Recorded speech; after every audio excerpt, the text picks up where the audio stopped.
Hello, BookTube, and welcome back to Last Week in BookTube, an informal series that I do on this channel where I look at the last week in my YouTube watching, mostly BookTube, some general YouTube, talk about a little of what I thought was interesting or what might be interesting to you.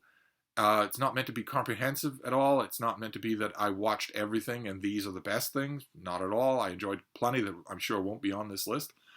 But just as a way of putting some things in front of you, maybe you don't know about them, or talking about them just because I found them interesting. And also, I have to admit, this particular Last Week in BookTube, celebrating a refuge. BookTube is always a refuge for me. I watch a lot of BookTube because the idea of people, friendly people, chatty people, whether they like me or not, just talking about the books in their lives is so wonderful.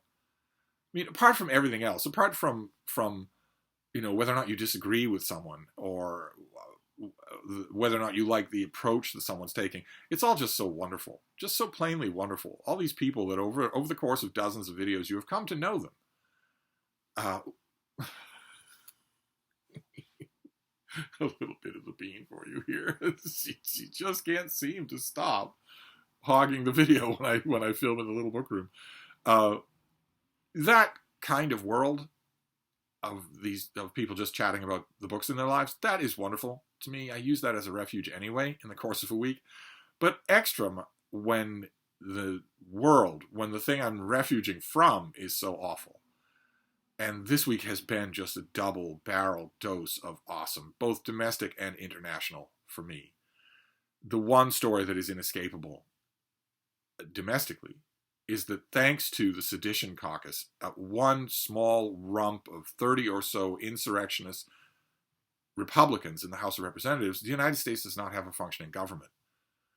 One half of our legislature, there's the House of Representatives and the Senate, one half of our legislature is in complete chaos, unable one member to agree with another, much less to have a unification of any kind. So you're looking at that domestically, and then you look internationally. Of course, for those of you who are coming to this video 10 years from now, the international news is the Israeli invasion of Gaza, a land invasion of Gaza, which has been bombed and strafed and deprived of food and water and electricity all week long. And all of that was in preparation for a land invasion with tanks and armored carriers and plenty of armed troops, with the goal of extirpating the terrorist group Hamas, which is headquartered there. The Israeli government has said they want to destroy all the command and control centers, they want to destroy all the underground tunnels and bunkers, and the Israeli government has also said they want to destroy every last individual member of Hamas. This is not a mission to arrest anybody. And you might, on one level, you might think, well, okay, that's completely justified considering that the terrorist group Hamas attacked Israeli civilians, women, children, old people, babies, with the sole purpose of killing them or brutalizing them on camera. So you might say, well, okay, I know in a bloodthirsty way that is justified, except that 1 million people live in the area where that land invasion is going to happen. They can't leave. And so there are going to be thousands, maybe even tens of thousands of civilian casualties, people who are no more Hamas than you or I are. Trapped between those two stories, I have been going to BookTube more than usual, and I want to share with you some of the things I've seen. I mean, it's a drastically impartial list. The main thing I want to say to everybody on this list and everybody who's not, to all of you who are making videos, whether I've commented on them or not, I guarantee you, almost conditionally guarantee you, I've watched them. Even if I know that you hate me personally, I've still watched your videos and loved it. You learn to put that stuff aside and just watch and enjoy. Even if I don't agree with any of your comments on books, it's the most trivial thing in the world. I've still been using BookTube just flagrantly. It has been helping me a lot. So before I get into talking about individual videos, I just want to offer a blanket thank you. Thank you to all of you for continuing to make videos. I'm sure that quite a few of you are as obsessed by these horrible bits of news as I am. And you continue to make videos. That helps a lot. That helps me a lot. But anyway, let's go through a few here. This doesn't have to be a long video. We'll start with BookTube Reviews. For those of you who are new to my channel, I am a book reviewer. I'm a professional book reviewer. I've been doing it for a very, very long time. So I naturally gravitate to book reviews on BookTube, even though they aren't the most popular videos. They gather views over time because strangers come to find them. Strangers will do a global search on YouTube. Where can I find anybody talking about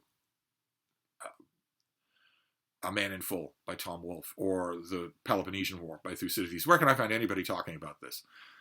A lot of those people are desperate students. They're clawing any possible way to avoid reading the book. But also there are lots of other people who do that just to see. So book reviews get long-term views, but they don't get short-term views because it's just the one book, right? And you're announcing that ahead of time. You're announcing that in your title. So someone who's pressed for time can't watch all the BookTube videos in the world, or who wants a reason to avoid getting committed, they will look at your video title saying, I'm reviewing, Anne of Green Gables or whatever, and they'll say, I'm not interested in Anne of Green Gables, so they won't watch. I don't think I do any of that. I don't really care if I'm interested in the book. I want to see what you're doing with it. I have never done book reviews on this channel, and partially the reason for that is that I don't exactly know how to do it. Book opinionizing on the fly, sure. But a book review on a video? I guess I'm so accustomed to those things, that particular kind of writing being written, that I haven't quite made the jump, but I do watch them all. I want to list 3 here for book reviews. The first one is the only one that is a specific soup to nuts book review. Liam at Liam's Lyceum did a review of H.G. Wells' novel, The War of the Worlds. And I'll leave links to all of these things. It's very, very good as a single book review. There were lots of other single book reviews that I watched, but the other 2 that I want to mention were sort of recommendation videos, which, if you think about it, are just compressed and serialized book reviews, book recommendations. So Olive at ABookOlive did a video that, one of her videos that I wait for every year. Every year she announces Nonfiction November, her big signpost BookTube event that is more than BookTube, it's spilled over, it's a cultural event now. Every year she announces it, and then I always eagerly wait, because every year after she announces it, she makes a video talking about it. Not only making recommendations for you, following all of the 4 prompts for that year, but also giving her own TBR for following those prompts. And she does a video like that. She did a video like that this week. That was wonderful. Absolutely wonderful. And also Michael at Fit to Be Read did just a generic but wonderful, really insightful video on 5 science fiction novel recommendations. A few of which, as he points out, are talked about sometimes on BookTube, and a few of which are not. He's always worth listening to when it comes to science fiction, so I loved it.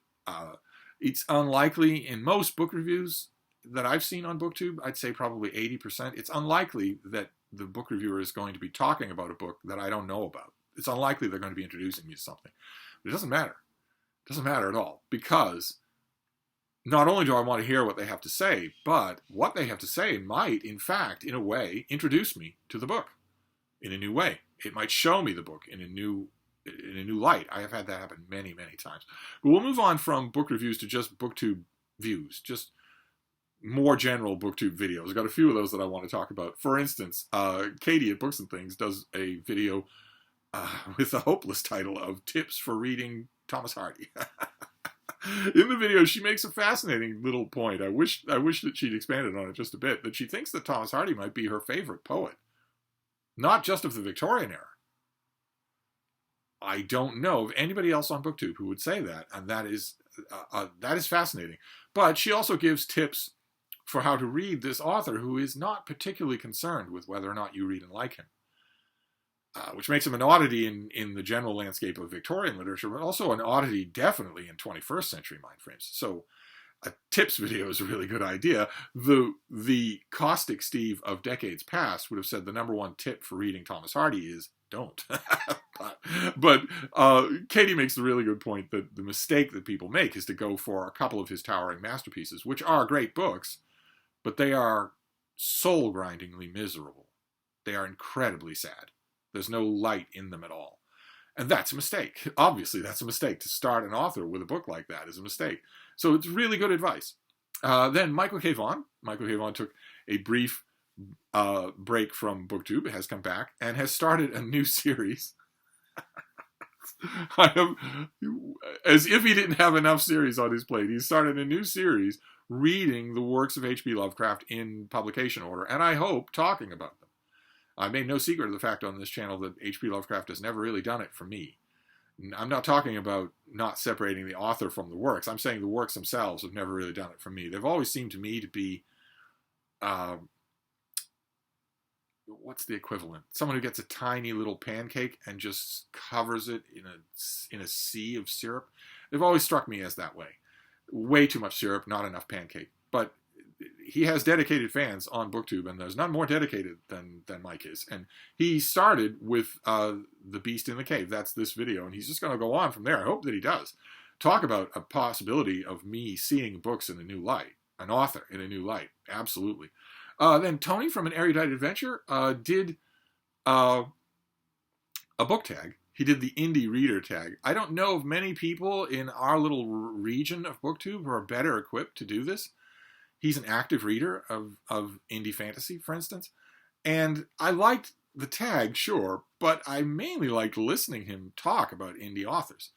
Just wonderful. Exactly the kind of exposure that indie authors really need. They're getting more and more of it on BookTube, so I thought it was delightful. You will enjoy his answers, but you might also, I think you probably will, get some good recommendations from him for indie authors that you can read and you can follow. And what else here? William Gwynne, one half of the Brothers Gwynne. The Brothers Gwynne is a BookTube channel. They're the sons of the fantasy novelist John Gwynne. And they have an active channel that has gone recently a little inactive. Not for any kind of invidious reasons, but because, as the saying goes, life happens. One of the Brothers Gwynne has a job and a little daughter, a new little daughter, and the other of the Brothers Gwynne, William Gwynne, went to college. These things happen. These things happen. So the video frequency hasn't been as much as I would like, but William Gwynne did a video this week called 12 Popular Books I Somehow Have Not Read. And, dyed-in-the-wool booked people, I'm a dyed-in-the-wool book person, I bet you are too. We are not passive or phlegmatic when it comes to this kind of confession at all. When I watched his video, I was saying, what? Out loud to the video. What? You haven't read X, Y, or Z? And that's delightful. That's always delightful. To find out what those gaps are in anybody's reading is always delightful. So I recommend the video so that you can watch, and you also can say either, on the one hand, oh yeah, I haven't read that either. Oh, good to know I'm not the only one. Or, on the other hand, you can say, what? You haven't read that yet? Then we can go to the Fantasy Nuttwork. Jimmy Nuts is a legendary discussion chat forum on his channel. And Chatting with Nuts, where he talks with a guest. And I was just recently a guest on Chatting with Nuts for the very first time. I had a blast. I think he did too. Not 100% sure. I've recently learned that I'm not 100% sure that all of the viewers had a blast. Certainly there are mixed reviews in the comments section of that video. But I thought it was a blast. But I'm not actually recommending that. I'm recommending the Chatting with Nuts episode that happened right before mine. It's about the I Ching and the Man in the High Castle, and he talks with Gregory Nadler, who knows both really well. And the more I think about that, the more I think that is more along the lines of what Jimmy's trying to do with these conversations. My own example was a little bit of an outlier, but his chat with Gregory Nadler was incredible. And I say that as someone who does not like Philip K. Dick and who doesn't really like Man in the High Castle at all. I bought that old Timescape mass market paperback a long time ago when I first saw it, and I thought, I've seen this done better. This is really predictable. Half the story you're telling to yourself in your head, and you're not professional enough or courteous enough to put it all down on the page. I thought a lot of things that obviously Gregory Nadler doesn't think. You'll be really convinced by his knowledge of the book and his passion for it. So, I strongly recommend it. I'll leave a link to the discussion. Then we have Roz at Scallydandling About the Books. She is part of Victober this year, along with Katie at Books and Things. She's a part of the annual celebration of Victorian literature. And this is sparking all kinds of great videos. And Roz did a video about 2 relatively minor Victorian novels and the subject of education, the education of women in those novels, and then broadly extrapolated to the world of Victorian literature. What happens in a story when a woman is educated above her station, or educated at all? We're doing this again, are we? We're doing this again. It was great. Watching these Victober videos is just fantastic. Sorry about the bean. She's very sleepy. We had a little bit of sunlight first thing this morning, but it's gone away under thick cloud cover, and that always, she turns off. She's like a solar panel. If there's no direct sunlight, she just turns off. I don't get that, but it's nevertheless true. It's been true all her life. So I strongly recommend that. And also, while I'm recommending Roz's video, I also want to recommend a hashtag. I want to recommend the Victober hashtag so that you don't miss any of these great discussions. There are hopeless tasks like, tips for enjoying Thomas Hardy. There are also rankings and all sorts of discussions. You might miss some of them if you don't employ that hashtag, so you might want to think about doing that. Then Fiberartsy did a video about responding to Criminale, who has resurrected his Read What You Own challenge. And Fiberartsy did a terrific video, sort of talking about her own response to that new challenge, the challenge that we've talked about a few times here on BookTube, where Criminale's call is read what you own. Pick 50 books that you already own and read them before you buy anything else. Or read 100. Or in the case of fanatics like Michael K. Vaughan, read 500 of the books you already own before you buy any more. And once upon a time, when I first heard the idea of a book buying ban, I thought, well, that seems a little bit counterproductive. It seems like you're cutting off your nose to spite your face. Why would you do that? Why would you deny yourself a pleasure? And then I heard the extent of the problem, which frankly horrified me. That people have hundreds or even thousands of unread books, and that some of the people who have hundreds or even thousands of unread books have had those hundreds or thousands of unread books, those same ones, for years or even decades. I did not conceive in my wildest dreams that could be true. And so I cannot any longer just categorically condemn book buying bans. Read what you own challenges. I can't just condemn them. Although I might add here, I recognize what people have said on BookTube in the course of these book banning challenges. A lot of you have emailed me and said, I'm sorry, I just don't agree with it. And the reason that you tend to give for why is a reason that Fiberartsy, Criminale, Michael K. Vaughan, they would all agree with. Or Greg and another bibliophile readers. There's a whole bunch of people who've signed on to some kind of Read What You Own challenge. They'd all agree with the point that a lot of people make to me in emails, which is that it's so much fun to buy books. It really is separate from reading them. It's a separate kind of enjoyment from reading them. It's the thrill of the hunt, the thrill of getting a great buy, the thrill of finding something that you haven't seen in a long time. People have emailed me and said, that is a legitimate pleasure. I don't want to be shamed for that. The point about Read What You Own challenge is not to shame you for that. But that is definitely a true thing to say.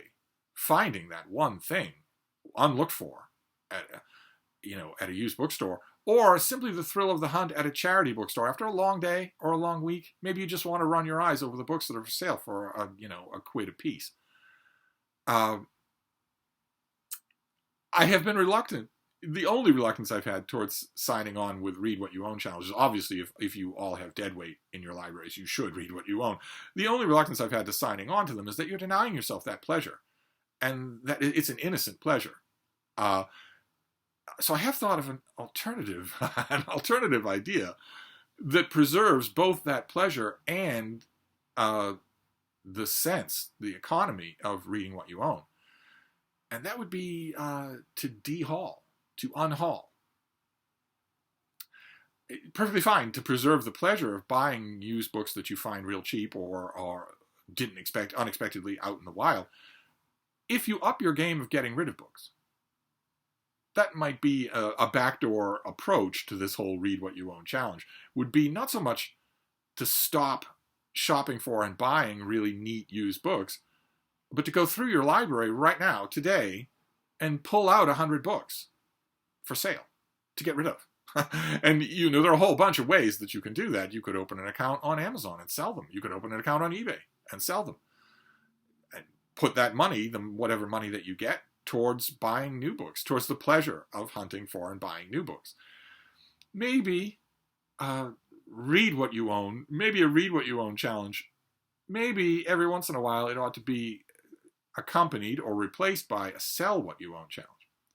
And then the last of the BookTube views that I want to mention is the only video that I will mention today that ought to come with a content warning, where I'm warning you that you should be prepared for what you're going to get. And it comes from Troy Tradup, our resident novelist here on BookTube. Always wonderful when he uploads a video. Real life has threatened from time to time to take him away, as it does some of our best booktubers. He did a video called The Slow, Cold Death of Physical Media. I think it was meant to talk about DVDs and how they're disappearing in favor of streaming or whatnot. In the course of the video, Troy also talks about VHS tapes and VCRs and a whole bunch of other antiquated technology that hasn't been around in 50 years. So obviously there's a somber cast of things right away, right? The title gives away a slow, cold death is not going to be a happy video. But even so, this was the most funereal thing I have ever seen on BookTube. It quickly enlarged from, isn't it a shame that this piece of old technology is gone, that Target no longer sells it or whatnot, to all superseding pieces of technology are really a shame, to all of modernity is really a shame, to, with tears running down the face, I myself am probably going to die before I finish uploading this video. It got worse and worse and worse, darker and darker and darker. There's absolutely nothing wrong with streaming movies on your iPad. In fact, there are tons and tons of things right with it that weren't right with crappy old technology. There's no reason to get wistful or nostalgic about crappy old technology. None whatsoever. It was awful. We all knew it was awful at the time. We just didn't know that we would live long enough to see better replacements. We have now seen better replacements for all of it.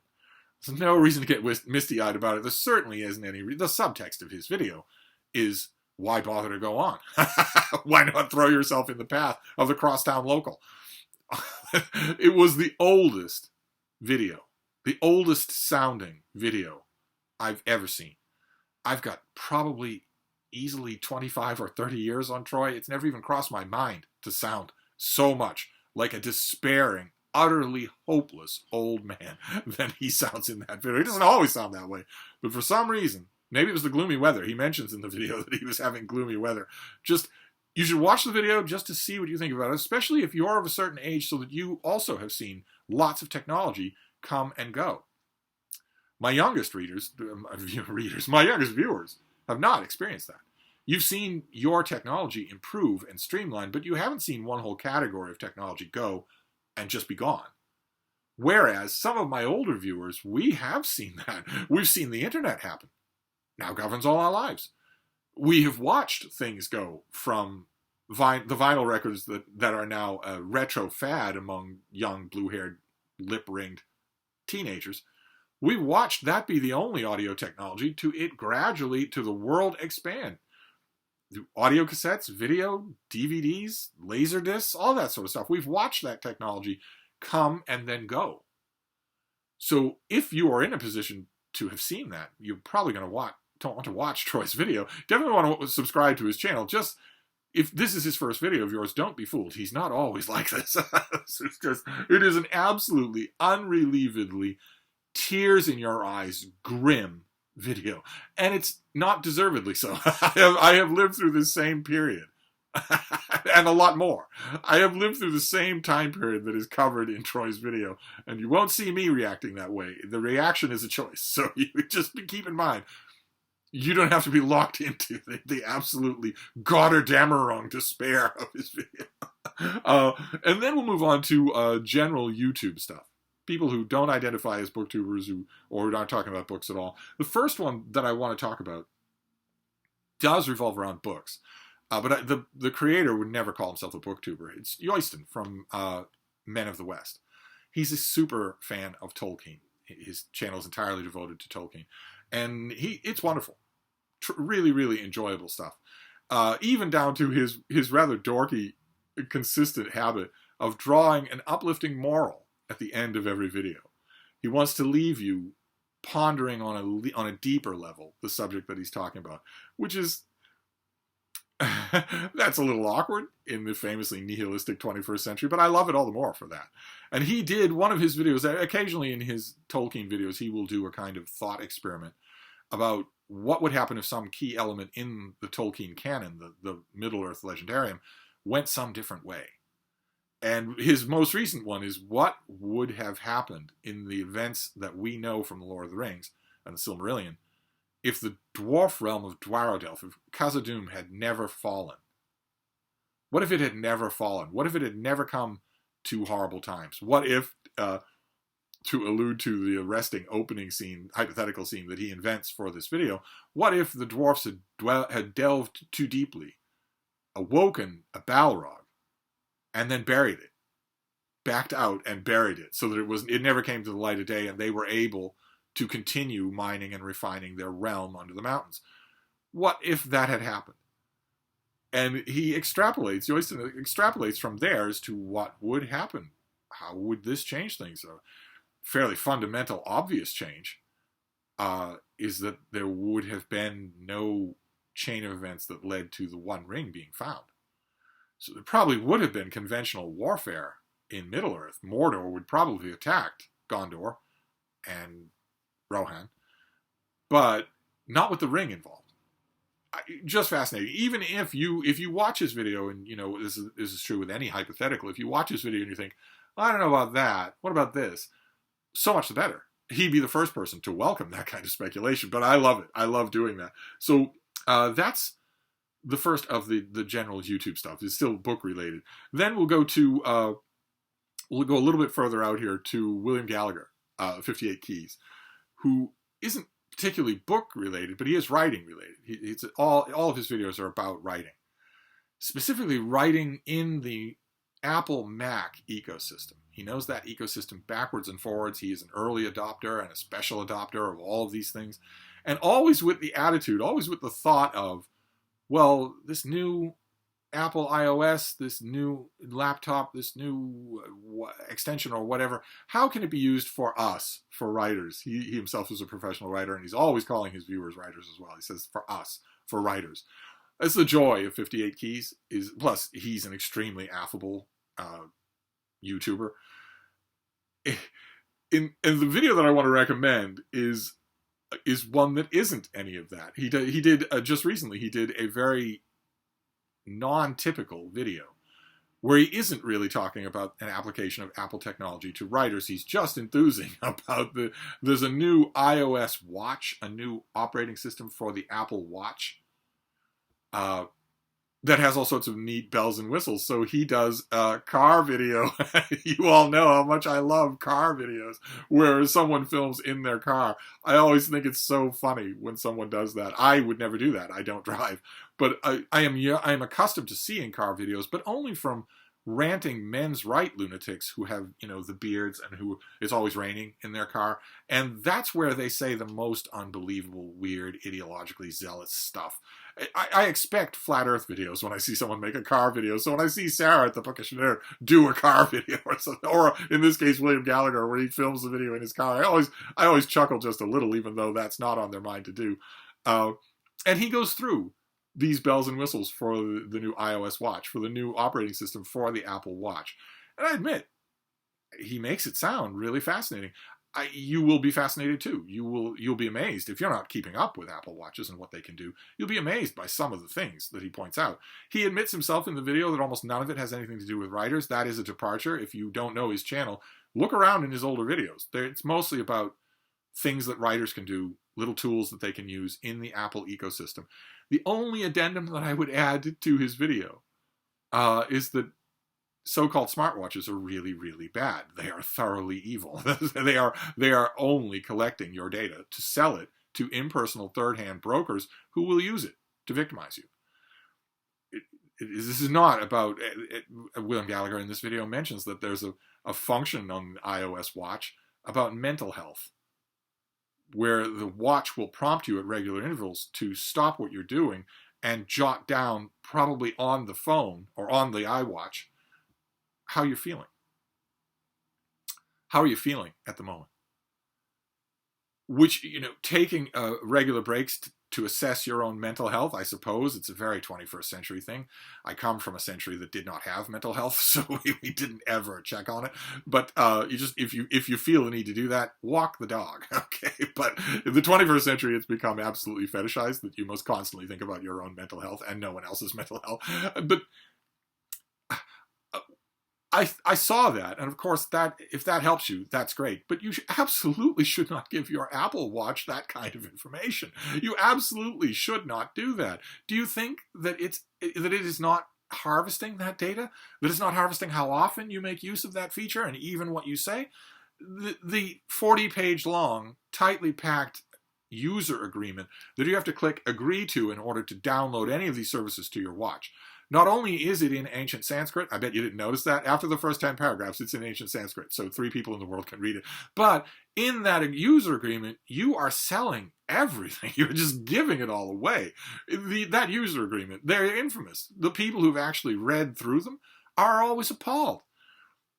None of the stuff that you do with these devices is your own, even stuff that is copyrighted to you with your name on it. And all of the information that you give these devices, whether it's your heart rate, standing or excited, whether it's your location, whether it's your daydreams, or whether or not you feel like you need a mental health break, all of that is being sold to data brokers in Indonesia. So don't do it. Obviously, I on the one hand, William Gallagher's video about some of the neat features of iOS Watch is fascinating. On the other hand, don't ever get a smartwatch, and if you have one, disconnect it from your body where it's reading your telemetry, for God's sake. It's reading your body movements. Take it off your body. Unpower it. Take out any power sources if you can, and then bury it deeply in gravel, more than 50 feet from where you live. Or destroy it with a hammer. Although if you destroy it with a hammer, likely Apple technicians in an unmarked van with mirrored sunglasses will show up at your door. Definitely don't use it. Definitely don't have one. But anyway. And then the final non-BookTube video that I want to mention is Noah Herman. He's a tech guy. He's a tech channel. I have a lot of favorite tech channels. And he did a video recently. He reviews all sorts of new products, mainly MacBooks and iPads. He uses them quite a bit. Broke into prominence. Really grew his channel by doing a series of videos about students using those things, which is great because a lot of those entry-level iPads are designed to attract students, and they automatically want to know, how do I get the most out of this? His videos are excellent for that. Absolutely excellent for that. Recently, he did one that isn't quite like that. It was a little bit different, where he just makes a sort of signpost video about what iPads need to do to change. Hardware and then software will be a separate video. But what if you take a 30,000-foot step back, what conceptually do iPads need to do to change? What things could they improve? And it's fascinating. You're not going to find a host who's more knowledgeable about the subject than Noah is. So hearing his thoughts about things that you might not have thought of, what needs to change here, what would make this a better device, is fascinating. Absolutely fascinating. Whether you're in the market for an iPad or not, you're still going to find it fascinating if you've ever used one. I myself have a whole bunch of iPads. I have an iPad 2nd generation that I've been using for 13 years that still does almost everything I want it to do. I don't put much heavy use on my iPad, so my Lil Henry, my 2nd generation iPad, still works just fine. It takes a charge. It holds a charge really well. The screen is nice and big and bright. The bezels, the border of the screen, they're nice and wide, so I don't have to worry about affecting the screen when I pick it up, like you do with modern devices.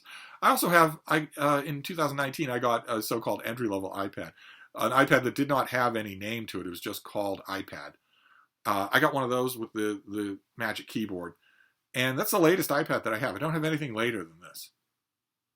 And like I said, I don't put much use. I don't put a lot of weight on my iPads. I use them every day. A lot. Every day. But I don't game on them or edit on them or anything like that. So I'm not quite as at the mercy of some of the design flaws that Noah was pointing out. I don't think that I will be. I mean, if my iPad second generation from 2011, 2013 or whatever, it still works just fine. God only knows how long this thing will work and be just fine. Maybe it would be fun to get a newer iPad. I have heard from all of you, literally in unison, no disagreement whatsoever, that the latest iPad mini is a miracle device. That it really is an incredible thing. Night and day better even than something that just came out a couple of years ago. That's very interesting. That's very interesting to think about, but it would be a totally superfluous purchase. I don't need it. The things I use an iPad for, this thing does just fine. But I still found Noah's videos on iPads. I find them absolutely fascinating. And you might too. So I'm suggesting it. That'll round out this last week in BookTube. I'll leave links to all of these things. I'm hoping that the links work. A lot of times they don't. And for last week in BookTube, they're essential. That's the whole point of the thing. I'll try. I'll go over them a number of times and hope for the best. But anyway, hoping that you found some things of interest here. Hoping that in my own way, in my own small way, I'm hoping that my channel is also a refuge for you if you need it from the events of the world. Sorry to bring them up, but I had to bring them up in order to say what I'm hiding from when I watch all of these videos and all the others. Again, I want to end the way I began, which is really with a note of gratitude. Those of you who make BookTube videos, even, there are plenty of people on this list who don't watch my channel and never would, even with a gun to their head. It doesn't matter. Those of you who make YouTube videos, even when I'm sure that a lot of you are as preoccupied by the world news as I am, I can't thank you enough. I really can't thank you enough for the refuge that you give me on times like this. I really can't thank you enough. I know that a lot of you probably were introduced to YouTube and specifically BookTube by the pandemic. So you're probably familiar with that kind of gratitude. I want to express it all over again. Just wonderful. So that is Last Week in BookTube for today. I will be back next Monday with another Last Week in BookTube. So I'll wrap this up for now. But I'll see you soon. Thank you, BookTube.